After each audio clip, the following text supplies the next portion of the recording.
Bismillahirrahmanirrahim. Assalamualaikum warahmatullahi wabarakatuh.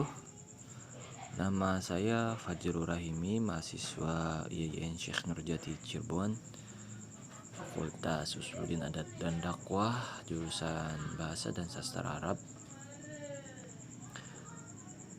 semester 7B. Di sini saya ingin coba membuat video pembelajaran untuk memenuhi tugas mata kuliah Al-Wasail At-Ta'limiyah yang diampu oleh Ustadz Muhsin Riyadi. Selanjutnya, untuk kode pengajaran yang saya akan sampaikan ini adalah Nahwu 0013. Kemudian judul yang saya akan coba jelaskan kepada kawan-kawan semuanya yaitu tentang pengertian isim, fi'il, serta huruf disertai dengan contoh-contohnya. Kemudian untuk sub yang akan dijelaskan nanti adalah ada pengertian isim dan contoh-contohnya, kemudian ada pengertian fi'il serta contoh-contohnya, juga yang terakhir adalah pengertian huruf beserta contoh-contohnya. Baik, selanjutnya adalah pembahasan yang pertama, yaitu mengenai tentang pengertian isim. Jadi isim secara bahasa memiliki arti yang dinamakan atau nama atau kata benda. Sedangkan menurut ulama nahwu, isim adalah kalimatun dalat ala makna fi nafsiha walam taqtarin bi zamanin, yang artinya adalah kata yang mengandung sebuah makna pada dirinya dan tidak berkaitan dengan waktu. Dari definisi di atas kita bisa mengetahui bahwa isim merupakan lawan dari fi'il. Semua kata yang memiliki kandungan makna yang tidak terkait dengan waktu, atau yang mana waktu itu adalah masa lampau yang sedang dilakukan atau yang telah dilakukan, maka kata tersebut termasuk isim. Karena tidak dibatasi dengan waktu, maka isim termasuk kata yang paling banyak jenisnya. Ya, baik. Selanjutnya adalah contoh. Jadi dalam isim ini terbagi menjadi 9 macam, ya. Saya akan memberi contoh dalam setiap macamnya. Yang pertama adalah isim nakiroh. Isim nakiroh itu seperti misal kita ambil buku. Buku itu berarti artinya bahasa Arabnya itu kitabun. Itu isim nakirohnya. Selanjutnya ada isim ma'rifah. Jadi dari kata kitabun itu kita tambah alif lam. Kalau tidak tambah alif lam, kita akhirnya diberi domir kepemilikan, biasanya begitu. Contoh al-kitabu. Nah, misalnya jadi ma'rifah yang sebelum jadi nakiro itu kitabun, di ma'rifah itu jadi al-kitabu. Atau jika contoh dengan domir ma'rifah itu domir kepemilikan, maksudnya itu adalah kitabuhu contohnya.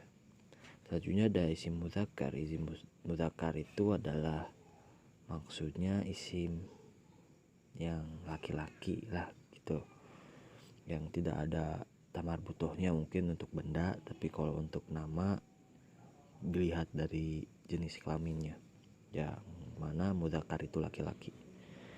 Jadi mudzakkar itu contoh jika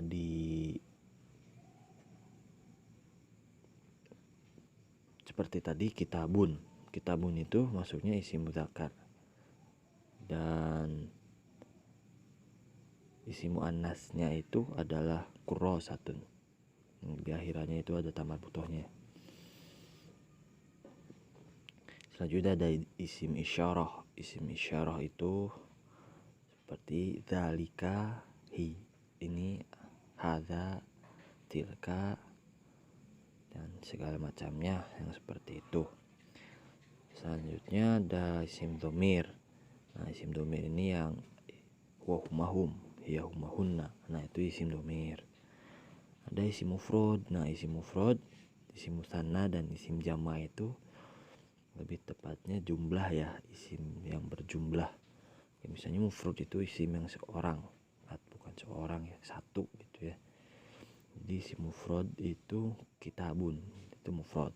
Musannanya kitabani, dan isim jamaknya itu kutubun. Mungkin kita akan lanjut ke pembahasan selanjutnya. Ya baik, selanjutnya adalah pengertian fi'il. Fi'il adalah kata yang menunjukkan arti pekerjaan atau peristiwa yang terjadi pada suatu masa atau waktu tertentu, yaitu lampau, sekarang, dan yang akan datang. Kemudian macam-macam fi'il itu secara garis besar dilihat dari waktunya ada 3 ya. Pertama itu fi'il madhi, mudhari, yang kedua dan yang terakhir adalah fi'il amar.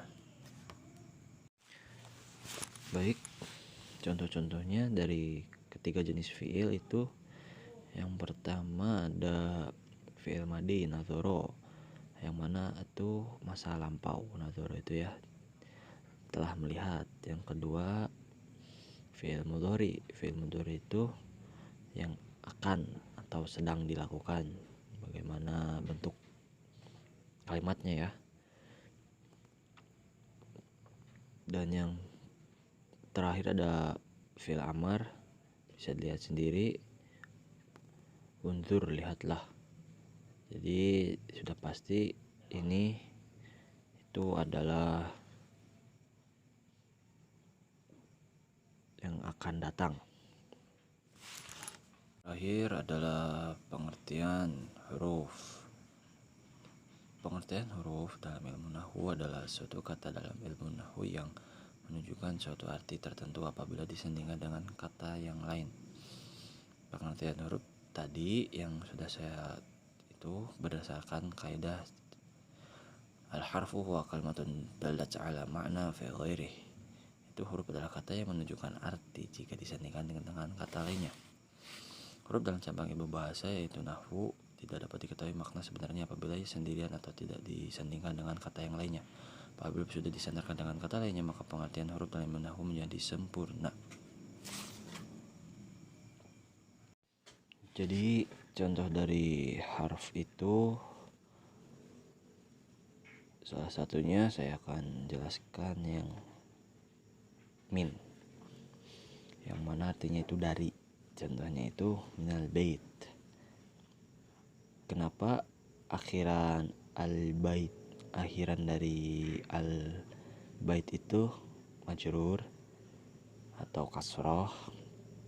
Jadi segala sesuatu yang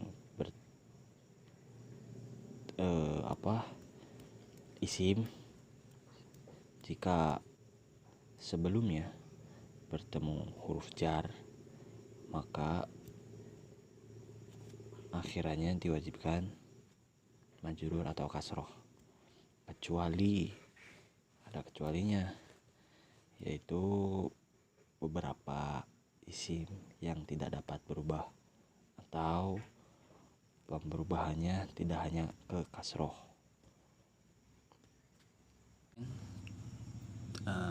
Sekian yang dapat saya sampaikan juga jelaskan. Jika masih banyak kesalahan dalam pembuatan video ini, mohon maklum, dan saya usahakan kedepannya akan lebih baik lagi.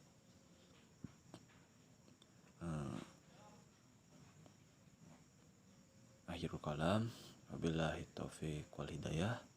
Wassalamualaikum warahmatullahi wabarakatuh.